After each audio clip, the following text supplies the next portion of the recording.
అక్కడ దేవుని యొక్క వాక్యంలో మొదటి ఇలా వ్రాయబడి ఉంది.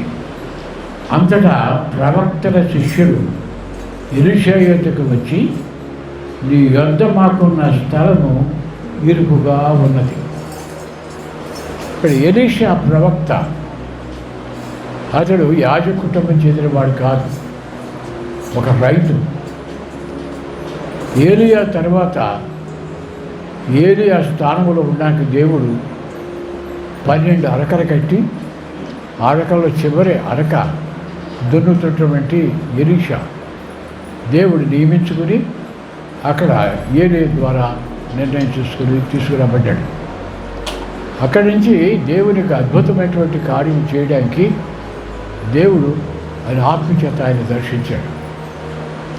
ఆయన వచ్చినప్పుడు కుర్రోళ్ళు ఆయన చూసి గేడి చేశాడు.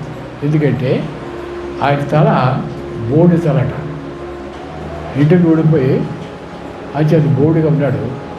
పిల్లలు చూసి బోడువడా అని కేకలేసి గేడి చేస్తే ఆయన చిరాకు పడి వాళ్ళని శిక్షించే రీతిగా ఆజ్ఞాపించాడు.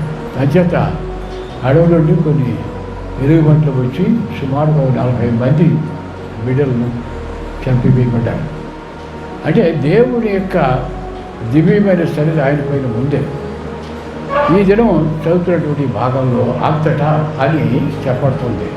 అంతటంటే ఏంటి? అంతకు ముందు జరిగినటువంటి సంగతి ఒక ఆశ్చర్యకరమైనటువంటిది. అరామీయుల సైన్యాధిపతి నయమాను అతను కుష్ఠ వ్యాధితో ఉంటే ఆ రాజు దగ్గర నుంచి తాకీదు తీసుకుని ఇశ్రాయేలు యొక్క రాజు అతను పంపించబడితే ఇశ్రాయేలు రాజు కంగారు పడిపోయి బయలుదేరిపోయి ఇది యుద్ధానికి రేపుతో ప్రయత్నం చేస్తాడని అతను కంగారు పడుతున్నప్పుడు ఎలీషాకు తెలిసి కౌలుపించాడు ఆ వచ్చేటువంటి సైన్యాధిపతి నాయకులు పంపించమని. అప్పుడు ఇశ్రాయేలు రాజు వెంటనే ఆ రథంతో వచ్చేటువంటి ఆయన్ని మరణించాడు. ఎలీషా యొక్క గృహానికి వచ్చాడు.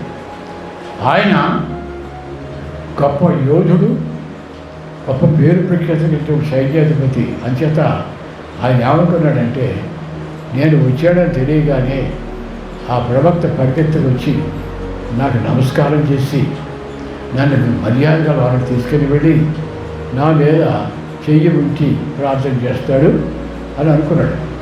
కానీ అక్కడికి వచ్చి ఆ రథం అతని ఇంటి ముందు ఆగిన తర్వాత కౌరు పంపించాడు.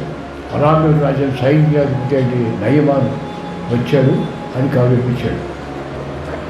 దానికి ఎలీషా కంగారు పడలేదు. ఆయన వచ్చాడని పరిగెత్తుకు రాలేదు. ఆయన దగ్గరికి ఆయన చూడలేదు. ఏం చెప్పంటే, ఇప్పుడు ఆ నయమాన్ని యోర్దాను నదికి వెళ్ళి అక్కడ 7 మార్లు మొలగమని చెప్పండి, అతడు ఆరోగ్యం పొందాడని కల్పించాడు. ఆ కబురు తెలుసుకోగానే మహా ఆగ్రహం వచ్చేసింది. ఇంతటి దేశాల్లో ప్రఖ్యాతి పొందినటువంటి సైన్యాధిపతి నేను వస్తే దగ్గరికి రాలేదు, నన్ను ముట్టుకోలేదు, నన్ను ఏం చేయలేదు. ఇక్కడ ఒక చిన్న యోర్దాను నది దగ్గర స్నానం చేయనా? మా దేశంలో దీనికంటే పెద్ద పెద్ద నదులు ఉన్నాయి, వాటి చేయలేనా అని ఆగ్రహంతో తిప్పిండి వీళ్ళ సంగతి తెలిసేస్తాను నేను అని రథం తిప్పించాడు. అతనికి కోపం వచ్చేసింది, చాలా ఆగ్రహంగా ఉన్నాడు. వెళుతున్నప్పుడు ఆయనతో వచ్చేటువంటి ఒక అనుభవశాలి పెద్దవాడు అన్నాడు, అయ్యా మీరు నన్ను తప్పు పట్టగలదు, ఆ ప్రవక్త ఏదైనా కష్టమైన పని చేయమంటే చేస్తుందని కదా, ఆయన చెప్పిందల్లా మీరు వెళ్ళి దాంట్లోని 7 మార్లు మొదలుమన్నారు. ముగిన తర్వాత ఏమో ఆయన చెప్పినట్టు జరగకపోతే అప్పుడు మీరు ఏమైనా కోపం ఇచ్చుకుంటే అర్థం ఉంది. కానీ ఇప్పుడు మీరు కోపం ఇచ్చినప్పుడు ఏం బాగోలేదండి, పెద్దవాడిని చెప్తున్నాను వినండి అన్నాడు. అప్పుడు ఇక కొంచెం ఆలోచనలో పడ్డాడు. సరే అసలు చెప్పాడు చేసి అక్కడ జరగకపోతే అప్పుడు యుద్ధానికే వచ్చి నాశనం చేసేద్దాం అనుకుని అప్పుడు రథాన్ని మళ్ళా యోర్దాను నదికి పంపించాడు. కారణంతో ఉన్నటువంటి వాడు రథము దిగి అతడు ఆ నదిలోకి దిగి అక్కడ 7 మార్లు మురవగా అతని కుష్ఠ వ్యాధి మాయవైపు చంటి బిడ్డ లాంటి దేహం వచ్చింది. వెంటనే అతను తనను తగ్గించుకొని ఈ దేవుడు చాలా గొప్ప దేవుడు అని చెప్పి ఆ రథమును మళ్ళా ఎలీషా నివాసంలోకి తీసుకొని వచ్చాడు. వచ్చి అక్కడ ఆయన తీసుకొచ్చేటువంటి వస్త్రాలు, తీసుకొచ్చేటువంటి కానుకలు, బంగారం కానుకలు ఇవన్నీ కూడా ఎలీషా ఎదురు పెట్టి ఆశీర్వించమన్నాడు. ఎలీషా ఏమనంటే నీది ఏది నాకు అవసరం లేదు, నీ బంగారం కానీ నీ వెండి కానీ నీ విలువైనటువంటి వస్త్రాలు కానీ నేను తీసుకోను, ఇది తీసుకుని వెళ్ళిపో. ఇశ్రాయేలు దేవుడు సత్యమనే దేవుడు అని నువ్వు తెలుసుకుని వెళ్ళిపోతే చాలన్నాడు. గేహాజీ అయినటువంటి ఒక శిష్యుడు ఉన్నాడు ఎలీషాకి. ఆ గేహాజీ తొమ్మిది చూశాడు. అయ్యయ్యో ఇంత పని చేసేసాడు ఎలీషా నా ప్రవక్త, అవి తీసుకుని పోయి ఆయనకి ఇష్టం లేకపోతే నాకు ఇచ్చేస్తే బాగుండిపోను, కానీ వద్దనిసాడు అని అంటే ఈ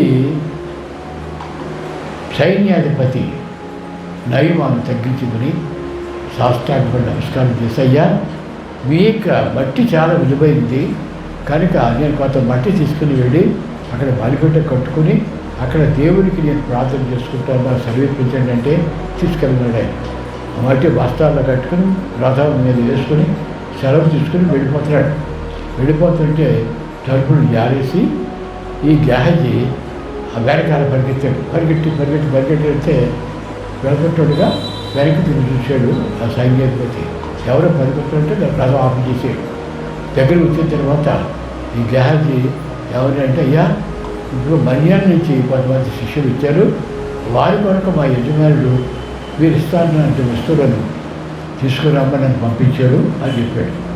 చెప్తే అయ్యో అంతకంటే గొప్పది ఏముంది అని చెప్పి సేవకులు పెట్టి ఆ బంగారం, ఆ విలువైన వస్త్రాలు అవన్నీ కూడా తీసుకొని వచ్చే నెమ్మదిగా వచ్చి ఆ లోన తీసుకెళ్ళి అతను ఉండే గదిలో పెట్టుకుని వచ్చి తలుపులు జారిస్తున్నాడు.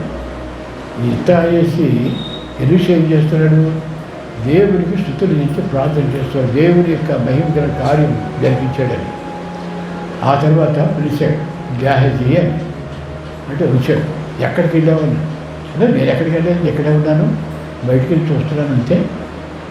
నీవు ఆ రథం వెనకాల పరిగెడుతూ ఉన్నప్పుడు ఆత్మ నీతో రాలేదా? ఇప్పుడు ఇక్కడ దేవుని వాక్యంలో చదువుతున్నాను.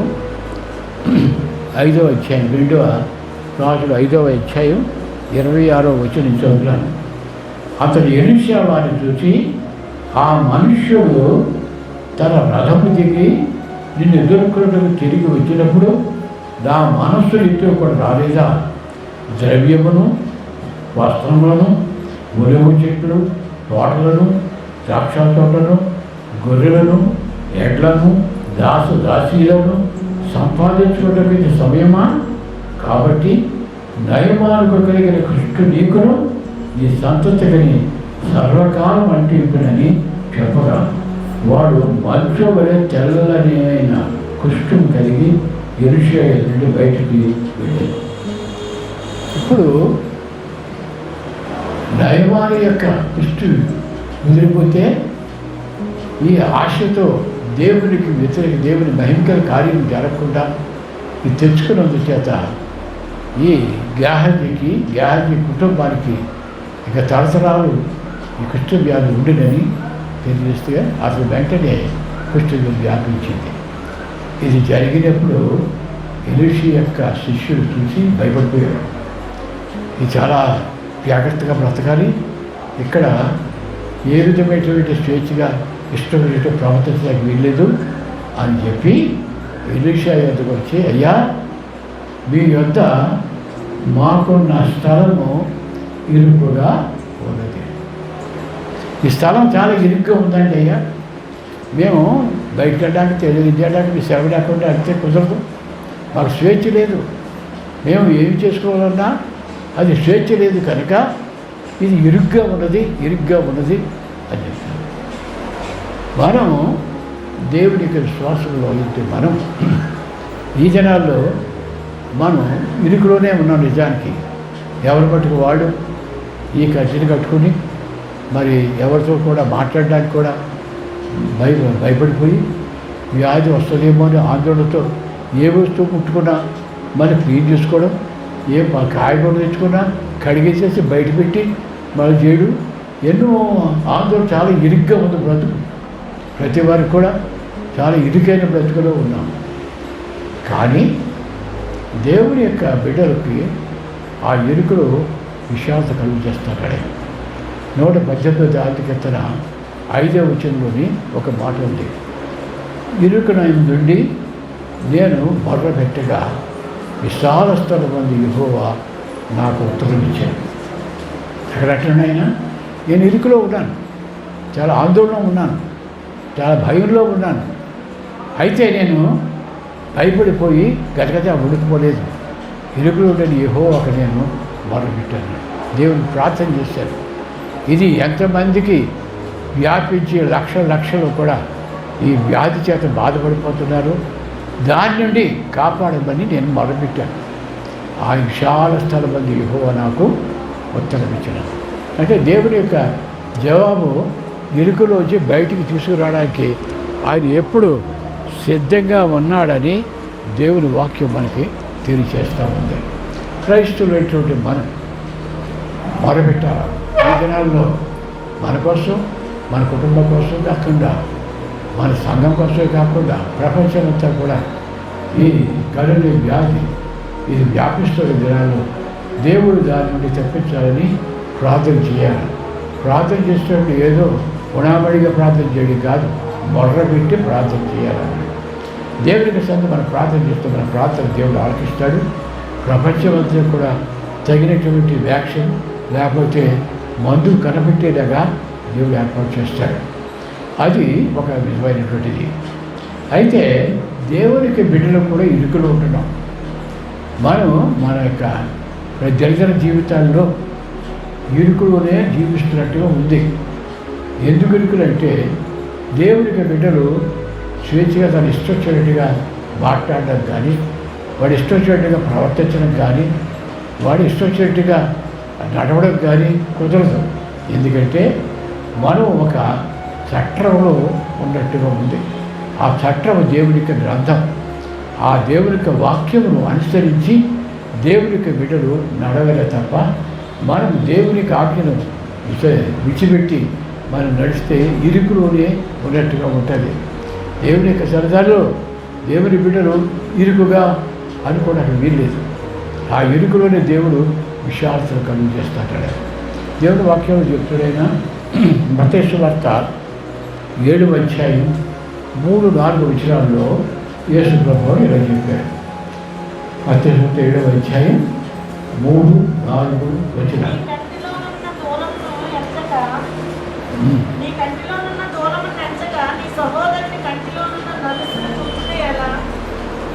మత్తయి సువార్త 7వ అధ్యాయం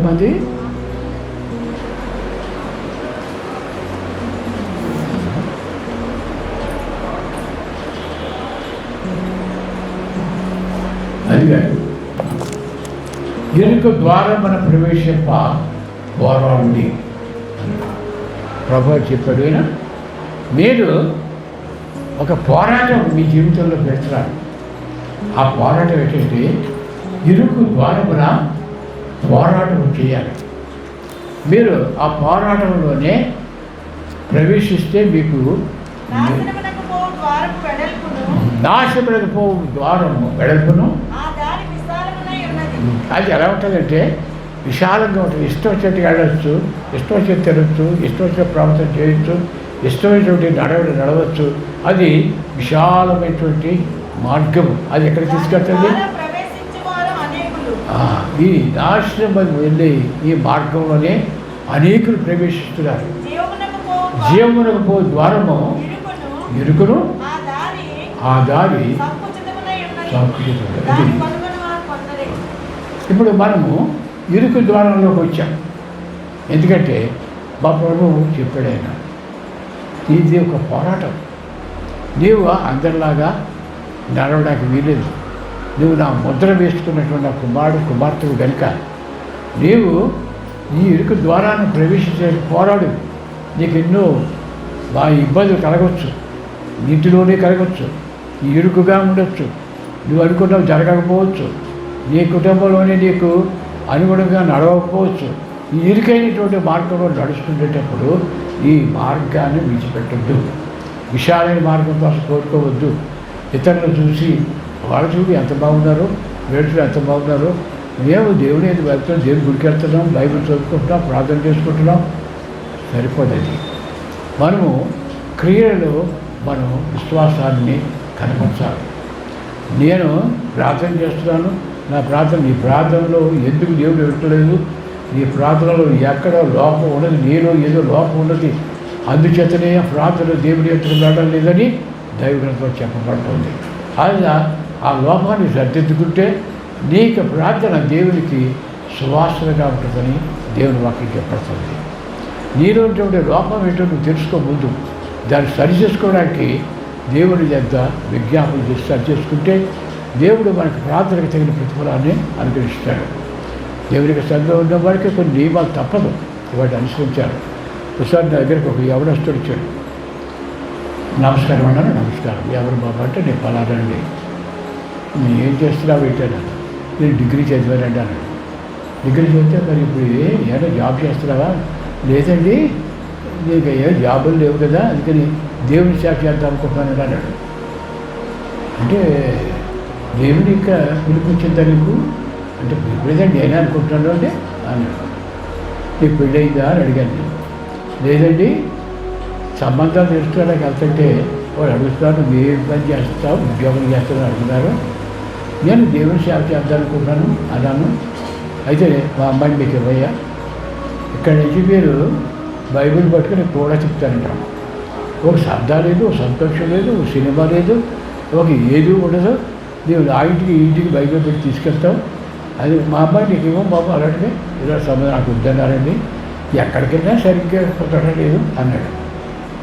నీవు అసలు దేవునికి సేవకు రావాలంటే ఇది నువ్వు ఖాళీగా ఉన్నాం కనుక సాక్షిని కానీ నీ సేవ చేసి దాని ద్వారా బ్రతుకుతారని చేయకు. దేవుని పిలుపు ఉండాలి, దేవుని యొక్క సమర్పణ ఉండాలి, దేవుని యొక్క అపాభిషేకం ఉండాలి. దేవునికి బిడ్డలంటే మనకు ఒక స్వేచ్ఛ కావాలని కోరుకుంటాం. ఎరుగులో నాకు ఇష్టం ఉండదు. దేవుని యొక్క సన్నిధానంలో ఎరుగులో జీవించడం కుదరదు. అందుకని విషయానికి వెళ్ళిపోవాలి. అని ఆ విషయాలకు నువ్వు వెళ్ళడానికి ప్రయత్నం చేస్తే అది నాశనం పోయే మార్గం అని దేవుడికి గ్రంథం తెలియజేస్తుంది. కనుక ఇక్కడ ప్రవక్త చెప్పాడు. మరి ఏం చేస్తారన్నాడు. మేము ఇప్పుడే యోర్దాను ప్రాంతానికి వెళ్ళి అక్కడ మంచి బలమైన చెట్లు ఉన్నాయి, అక్కడి నుంచి మంచి దూరాలు నరికి తీసుకొని వచ్చి ఇక్కడి నుంచి దూరంగా వెళ్ళి అక్కడ ఇల్లు కట్టుకుంటామండి, కనుక సెలవు ఇప్పించవలసింది అన్నాడు. అంటే ఇక ఎలీషా దగ్గర ఉండే కట్టుబాట్లలో ఉండలేవు కనుక మీరు సెలవిస్తే కొంత కలప తీసుకొని వచ్చి వేరేగా మేము గృహాలు కట్టుకొని కొంత స్వేచ్ఛగా ఉంటాం, సెలవు ఇప్పించండి అన్నారు. అప్పుడు ఆయన ఏమన్నాడంటే సరే వెళ్ళండి అన్నాడు. యేసు ప్రభు వారిని కూడా ఒకసారి ఆయనతో వచ్చే జనాంగంతో చెప్పాడు ఆయన, ఇదిగో నా శరీరం తిని నా రక్తము తాగితేనే కానీ నాలుగు పంపులు లేవు అని చెప్తే ఈ జనం అంతా కూడా వచ్చేట్టు వాళ్ళు బాధపడిపోయారు.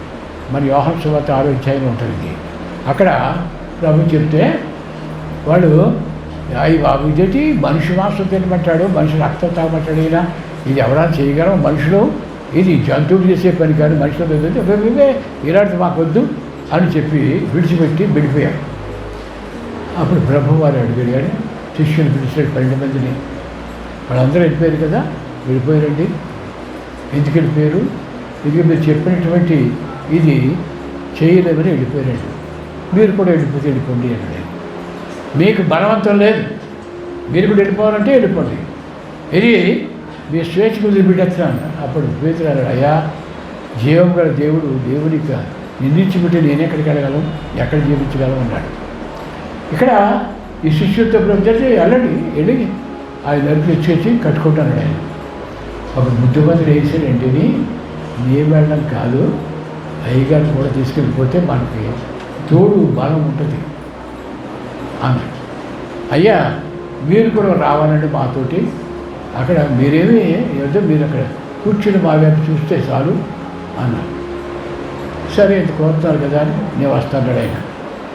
మా ప్రయాణం మా యొక్క పని నీవు లేకుండా చేసినట్లయితే మీ యొక్క చిత్తానుసారంగా కాకపోతే జయం ఉండదు, అందులో మాకు ఉపయోగం ఉండదు, కనుక మీరు రావాలి అని కోరగా సరే అని బయలుదేరారు. మన యొక్క క్రైస్తవ జీవితంలో ప్రభువు లేకుండా మన ప్రయాణం వెళితే ఆ ప్రయాణం అపజయం పొందుతుంది. సాతానుడు సులువుగా మనల్ని స్వాధీనపరుచుకుంటాడు. సాతాను మనలో ఏవైతే ఆశలు ఉన్నాయో వాటిని మనం నెరవేర్చుకోవడానికి ప్రేరేపించి మనల్ని దేవుని యొక్క మార్గంలో దూరపరుస్తాడు. మనం చూస్తాం, యేసుప్రభు వారు 5,000 మందికి మరి 2 రెట్లు 5 చేపలతో ఆయన 5,000 మందికి భోజనం పెట్టడం అని తెలుసు. ఆ వచ్చేటప్పుడు ఎంతమంది సేవ చేశారు? 12 శిష్యులు ఆ వడ్డాలు చేశారు. 5,000 మంది పురుషులు, స్త్రీలు, పిల్లలు ఉన్నారన్నాడు. ఇంకా 10,000 మందికి ఉంటారన్నమాట. వాళ్ళందరికీ ఈ వడ్డించడం, ఈ చేయడం అంటే ఎంత కష్టం. ఒక ఇంట్లోని ఒక 5-6 చుట్టాలు అనుకోండి, అయితే ఒక ఆవిడ చేసుకోవాలంటే ఎంత కష్టపడిపోతారు. అలాంటిది వీళ్ళు ఈ వడ్డన చేసిన తర్వాత మళ్ళానే వెళ్ళిపోదాం బాబు అలసిపోయామని అనుకుంటే బాబు అన్నాడు, వీళ్ళందరూ ఉచ్చిపెట్టేసిన పోగేయండి అన్నాడు ఆయన. మళ్ళీ పోగేస్తే 12 గంటలు అయింది.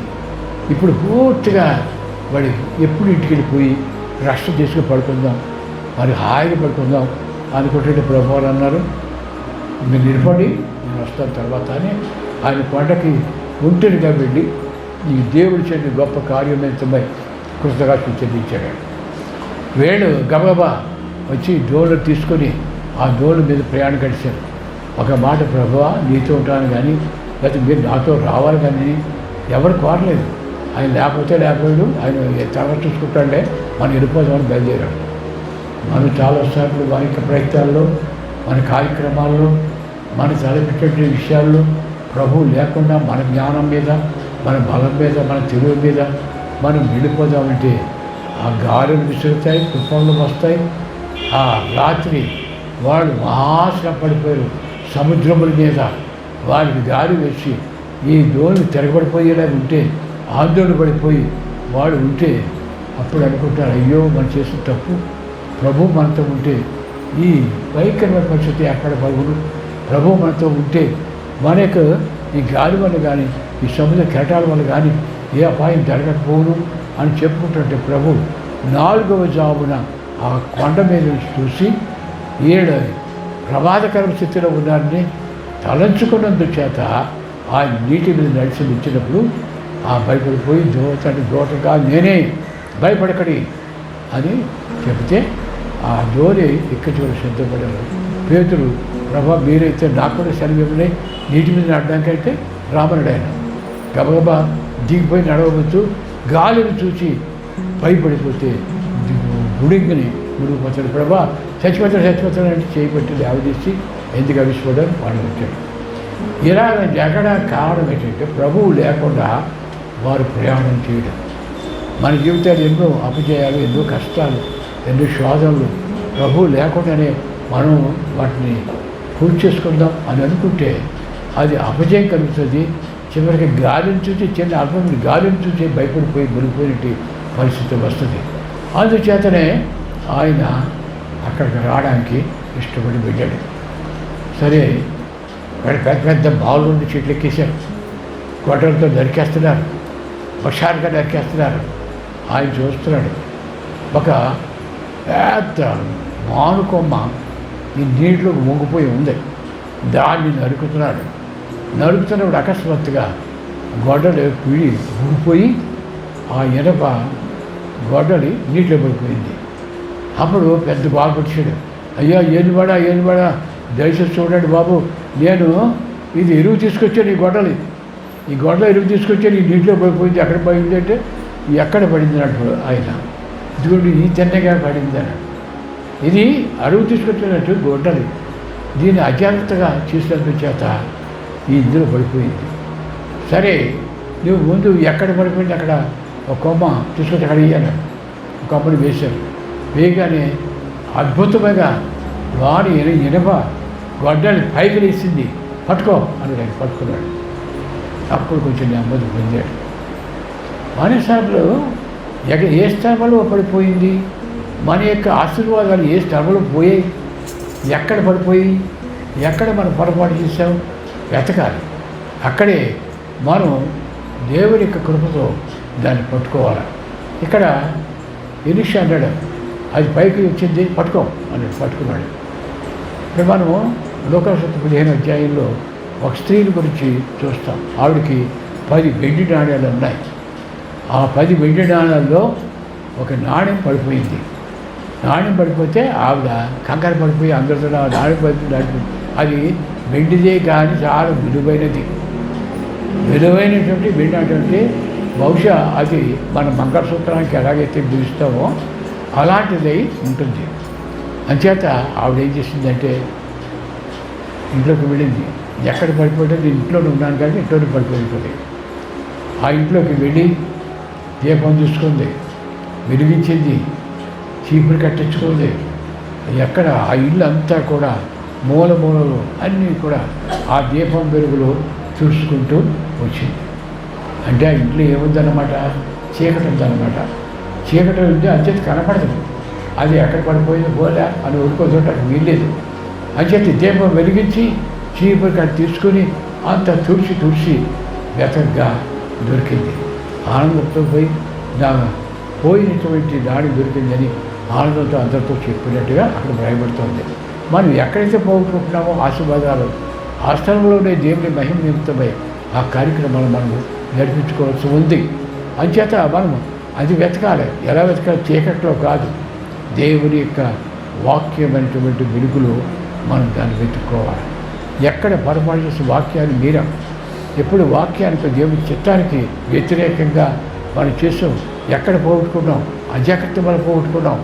మనం దేవుని లక్ష్యం చేయగలం చేత పోగొట్టుకుని తెలుసుకుని దాన్ని వెతికి పట్టుకుంటే మళ్ళా పోయిన ఆనందం మళ్ళా వస్తుంది, పోయినటువంటి సంతోషం మళ్ళా వస్తుంది, పోయిన ఆశీర్వాదం మళ్ళా వస్తుంది. కనుక అక్కడ దాన్ని మనం వెతుక్కోవాలి.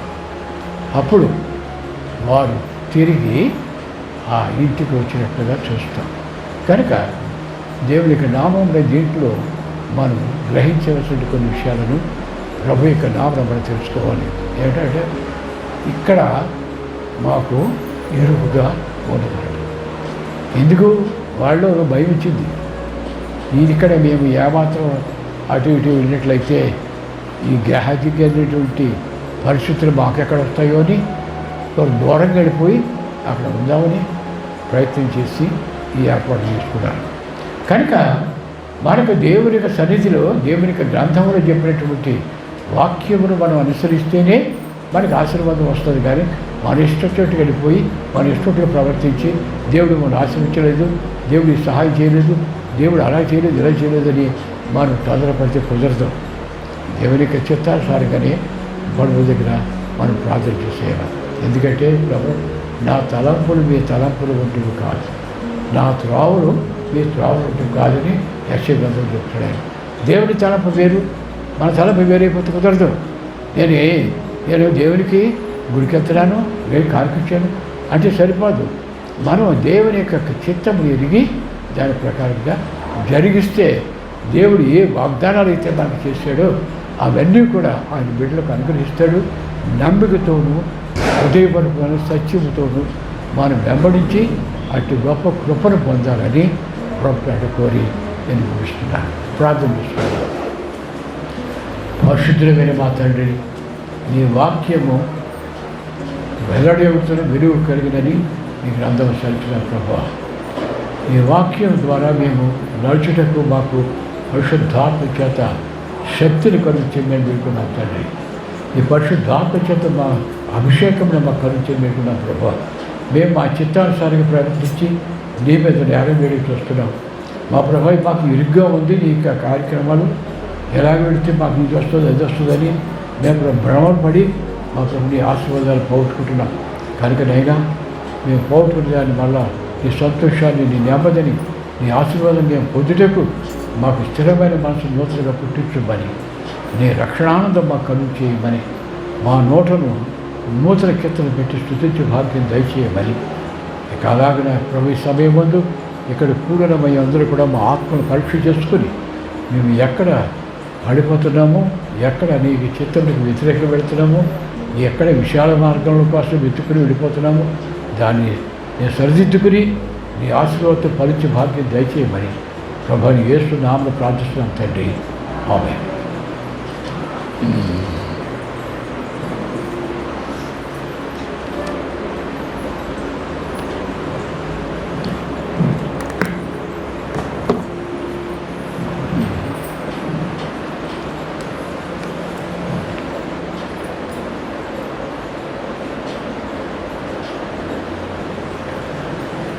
కీర్తన పుస్తకంలో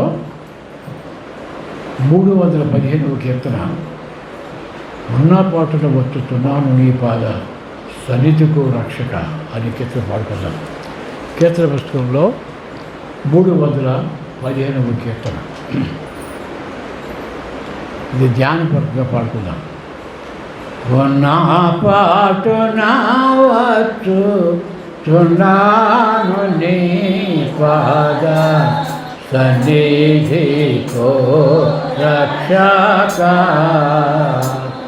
ఎన్న సత్యముగాని పాపం సన్ని మోపుగలిపుపై బడి, ఎన్న విధి నడలేక తోట్రెన్నవాడ నన్ను దయగను. ఉన్నా పాటున వచ్చుతున్నాను నీ పాద సన్నిధికో రక్షక, కారుణ్యనిధి యేసు నీ రక్షక, నిరక్షం చిందోట, భూరిదయతో నన్ను నీద చేరరమ్మని పిలచుటయుని, కారణపు నీ ప్రేమ ఇది మరి వేరు హేతువు లేదు నాయన.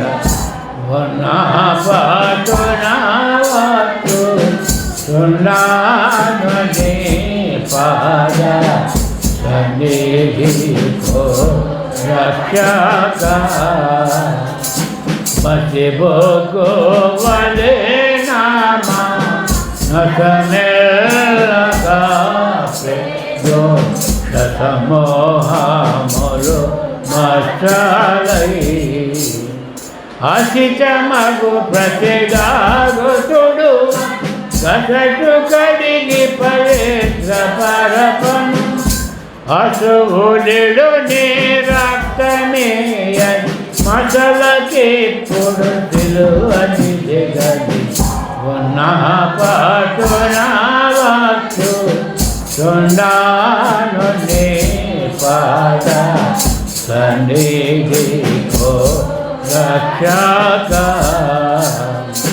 వెలపాట బహు యోధ మురులో పట్టను భయము కరిగే నెమ్మది తొలగేను, పలు విధములకు సంధియంబు వలన పోరాటముల చేని, నరసీటునట్టు గట్టబడితో బలుడనై గాయములతో దిగే.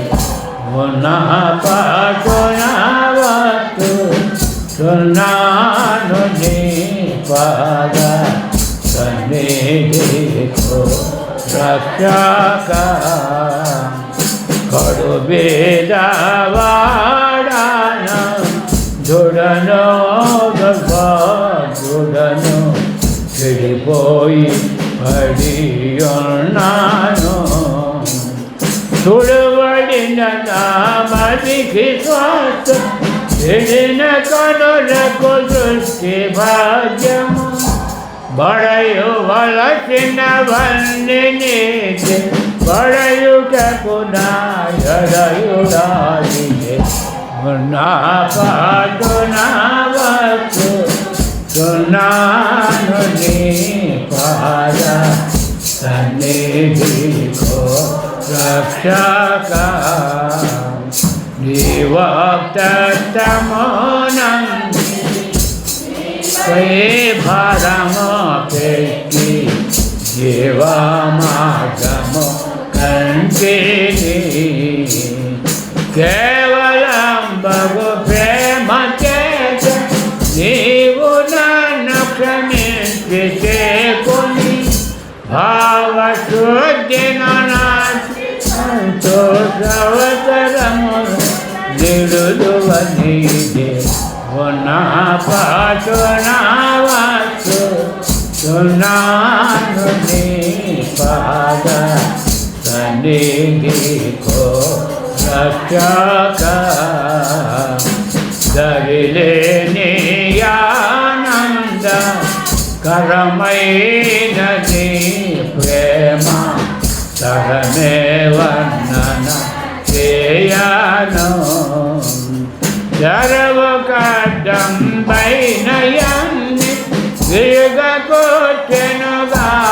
నేలిపు అరుదుగా నీ ఆడనౌల మరి నిజము నీ వాడనవుటది ఉన్న పాటునావచ్చు సున్నాను నీ పాద సన్నిధికో రక్షక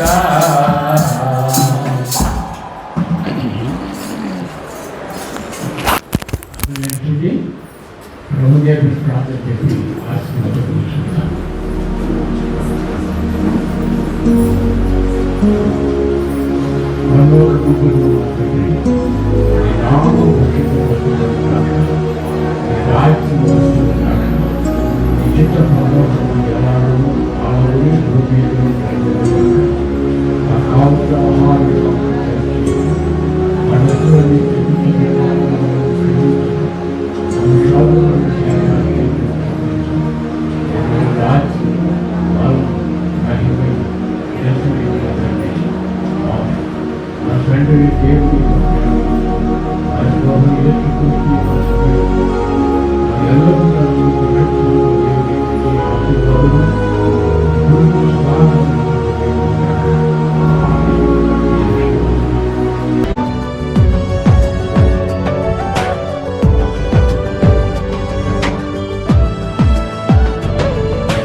ప్రతి వారం దేవుని వాక్యం వీక్షించుటకు ఈ వీడియోలో చూపించిన విధంగా సబ్స్క్రైబ్ చేసుకోండి.